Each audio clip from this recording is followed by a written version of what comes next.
मोठे फटाके उडवण्यासाठी केवळ 3 तास परवानगी। सायंकाळी 7 ते रात्री 10 असे 3 तासच फटाके वाजवण्यास परवानगी। मुंबईत हवेची गुणवत्ता खालावल्याने उच्च न्यायालयाचा निर्णय।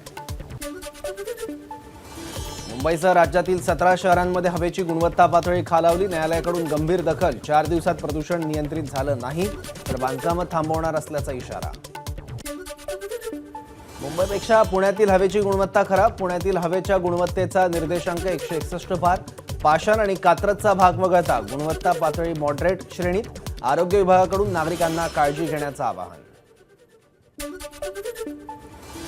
मुंबई पुण्यासह नागपूरचीही हवा बिघडली। वाढत्या प्रदूषणाच्या पार्श्वभूमीवर मास्क वापरण्याचं आवाहन।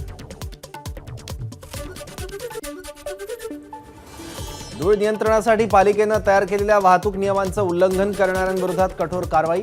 गेल्या 3 दिवसात 4,71,000 रुपयांचा दंड वसूल। मुंबई हायकोर्टानं खडसावल्यानंतर पालिका ॲक्शन मोडमध्ये। खराब हवेची गुणवत्ता असलेल्या देवनारमध्ये रस्ते धुण्याचं काम सुरू। मनपा कर्मचाऱ्यांची आज महापालिका आयुक्तांसोबत बैठक। पालिका कर्मचाऱ्यांसह बेस्ट कर्मचाऱ्यांना दिवाळी बोनस जाहीर होण्याची शक्यता। ठाणे महापालिका कर्मचाऱ्यांना 21,500 रुपयांचं सानुग्रह अनुदान। आशा सेविकांनाही यंदा 6,000 रुपयांची भाऊबीज। कर्मचाऱ्यांनी यंदाची दिवाळी गोड होणार म्हणत मानले आभार। मराठा आंदोलनामुळे चेंबूरमधील झोपड्यांचा सर्व्हे रखडला। मुंबई पोलिसांचा हायकोर्टात दावा। सर्व्हेची परवानगी रद्द करण्यास नकार देत कोर्टानं पोलिसांना दिली मुदतवाढ। मेट्रोच्या कामाच्या आड येणारी 45 बांधकामं पालिकेच्या के पश्चिम विभागानं हटवली। मेट्रो मार्गाला लागून असलेल्या रस्त्याच्या रुंदीकरणाचा मार्ग मोकळा। हा रस्ता पूर्ण झाल्यानंतर एसटी रोड ते लोखंडवालापर्यंतचा प्रवास सुलभ होणार। खार गोरेगाव 6व्या रेल्वे लाईनचं काम पूर्ण। 112 किलोमीटरच्या वेगानं चाचणी। या अतिरिक्त मार्गामुळे गर्दी कमी होण्यास मदत होणार। लोअर परळ रेल्वे उड्डाणपुलाची उर्वरित बाजू दिवाळीनंतरच खुली होणार। स्थिरता चाचणीनंतर 15 दिवसांनी बाजू खुली होण्याची शक्यता। माथेरानच्या मिनी ट्रेनच्या तिकीट दरामध्ये बदल। प्रथम श्रेणीच्या दरामध्ये कपात। द्वितीय श्रेणीमध्ये वाढ। प्रथम श्रेणीसाठी 95 रुपये तर द्वितीय श्रेणीसाठी 55 रुपये तिकीट दर। कोकणासह मध्य महाराष्ट्रात पावसाची शक्यता। हवामान खात्याचा अंदाज। पावसाच्या अंदाजामुळे शेतकऱ्यांची चिंता वाढली। नंदुरबारमधील बाजारपेठांमध्ये दिवाळीच्या खरेदीसाठी मोठी गर्दी। आकाशकंदीलसोबत इलेक्ट्रिक दिव्यांना मोठी मागणी। ओबीसींना आरक्षण देणारा अध्यादेश रद्द करा अशी मागणी करणारी याचिका हायकोर्टात दाखल। उद्या 8 नोव्हेंबरला इतर याचिकांसोबत या याचिकेवरही सुनावणी होणार। 23 मार्च 1994च्या अध्यादेशाला मराठा समाजाचं आव्हान। राज्य सरकारचं शिष्टमंडळ उद्या मनोज जरांगेंच्या भेटीसाठी जाणार। कुणबी प्रमाणपत्राबाबतचा टाइम बाउंड अहवाल जरांगेंना देणार। उद्या शिष्टमंडळ भेट घेणार आहे। त्यासाठी उद्याची वाट पाहू मग भूमिका घेऊ। मनोज जरांगेंचं पत्रकार परिषदेत वक्तव्य। मराठ्यांना विनाकारण खोट्या गुन्ह्यात अडकवलं जात आहे। भुजबळांच्या पाहुण्यांचं हॉटेल त्यांच्याच कार्यकर्त्यांनी फोडलं। जरांगेंचा आरोप। आमच्या मुलांनी फक्त उपोषणं केली, मोर्चे काढले, आमचं आंदोलन बदनाम करण्याचं षडयंत्र रचलं जात आहे। गृहमंत्री आणि मुख्यमंत्र्यांनी याकडे लक्ष द्यावं। मनोज जरांगे यांचं शिंदे फडणवीसांना आवाहन। काही ओबीसी नेत्यांनी मराठ्यांचं भलं होऊ द्यायचं नाही असं ठरवलंय। मराठ्यांना आरक्षण मिळू न देण्याचं ओबीसी नेत्यांचं षडयंत्र। जरांगेंचं वक्तव्य। जरांगेंचे ओबीसी नेत्यांवरील आरोप तथ्यहीन। आम्ही आमच्या अधिकारासाठी लढत आहोत याला जरांगे विरोध म्हणत असतील तर चुकीचं आहे। बबनराव तायवाडेंचं वक्तव्य। ओबीसी समाजाला धक्का न लावता मराठा आरक्षण देणार। मुख्यमंत्री एकनाथ शिंदेंचं आश्वासन। कोणाच्याही आरक्षणाला धक्का लावू न देता मराठ्यांना आरक्षण देणार। जे होणार नाही ते होईल असं भुजबळ म्हणतायत, भासवतायत। शंभूराज देसाई यांची भुजबळांच्या वक्तव्यावर प्रतिक्रिया।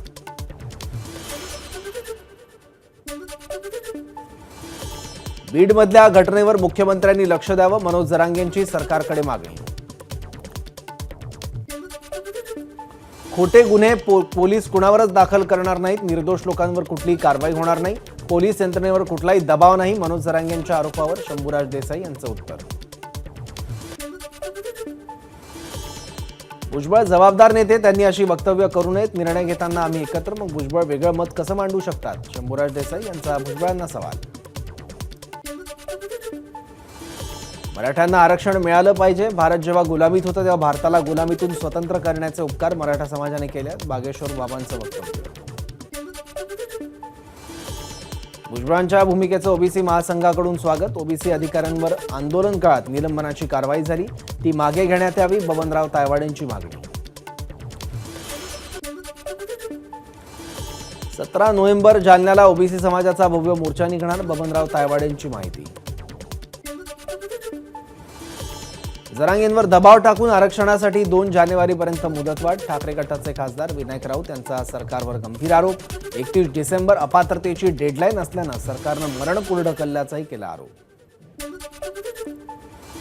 बुलढाण्यात कुणबी नोंदणी शोधण्यासाठी प्रशासन लागलं कामाला. मेहकर तहसीलमध्ये 60 तलाठी आणि 40 कोतवाल अहोरात्र कार्यरत. कुणबी प्रमाणपत्र वाटपासाठी दर बुधवारी शिबिराचं आयोजन. कुणबी जातीच्या प्रमाणपत्र वितरणासाठी मराठवाड्यातील 8ही जिल्ह्यात विशेष कक्ष. संभाजीनगरमध्ये गेल्या काही दिवसात 75 पेक्षा जास्त प्रमाणपत्र वितरित. मराठा आरक्षण प्रश्नी राज्यात उद्भवलेल्या परिस्थितीबाबत जयंत पाटील आणि शरद पवार यांच्यात चर्चा. जयंत पाटील यांनी सिल्वर ओक इथे घेतली शरद पवार यांची भेट. मराठा समाजाला आरक्षण देताना ओबीसी आरक्षणाला धक्का लागणार नाही. भंडारा इथे सुनील तटकरे यांचं वक्तव्य. मराठा आरक्षणावर वक्तव्य केल्यावर मंत्री छगन भुजबळांच्या सुरक्षा व्यवस्थेत वाढ. मुंबईतील सिद्धगड निवासस्थानी बंदोबस्त वाढवला. भुजबळांना पाठिंबा देण्यासाठी ओबीसी नेते भुजबळांच्या भेटीला. भुजबळांच्या मराठा आरक्षणाबाबतच्या भूमिकेला ओबीसींचा वाढता पाठिंबा. ओबीसी समाजात मराठा समाजाला घुसवण्याचा प्रयत्न आम्ही होऊ देणार नाही. प्रकाश शेंडगे यांची प्रतिक्रिया. भुजबळांनी सरकारमध्ये राहून संघर्ष करावा, आम्ही बाहेर राहून संघर्ष करणार असं भुजबळांनी सांगितल्याची प्रकाश शेंडगे यांची माहिती. तळागाळातील लोकांपर्यंत पोहोचण्यासाठी भाजपचा आता नमो 11 सूत्री कार्यक्रम. राज्यातील प्रत्येक जिल्ह्यात नमो 11 सूत्री कार्यक्रम राबवणार. उद्या मुख्यमंत्री संपूर्ण मंत्रिमंडळाच्या उपस्थितीत योजनेचा आरंभ होईल. गोंदियाच्या येरंडी ग्रामपंचायतीवर भाजपची एकाती सत्ता. सरपंचपदी भाजपचे दीपक कुंभरे विजयी. सिरेट निवडणुका घेण्यासाठी घाबरणारे पंचायतींवर दावा सांगतात. हिंमत असेल तर पालिकेच्या निवडणुका घेऊन दाखवा. ठाकरे गटाचे खासदार संजय राऊतांची टीका.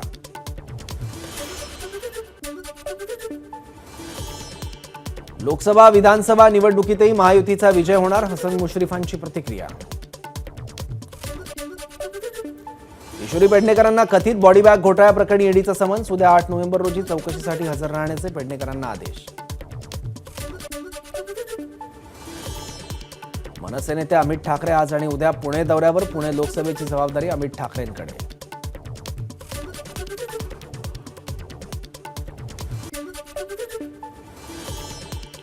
शहादा तालुक्यात ऊस उत्पादक शेतकऱ्यांचं साखळी उपोषण. नागाई देवी साखर कारखान्याकडून शेतकऱ्यांसोबत कामगार वाहतूक करणाऱ्यांचे थकीत पैसे मिळावेत म्हणून उपोषण.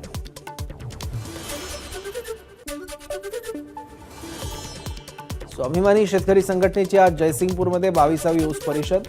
ऊस दराच्या मागणीसाठी राजू शेट्टी यांच्या सुरू असलेल्या आक्रोश पदयात्रेचा समारोप.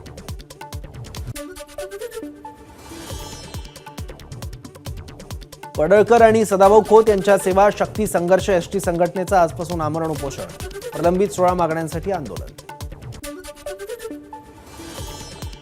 मुंबईच्या कुर्ला फिनिक्स मॉलमध्ये जश्न ए दिवाळी लिहिलेल्या बोर्डला मनसेचा विरोध. मनसेच्या विरोधानंतर फिनिक्स मॉलनं जश्न ए शब्द काढला.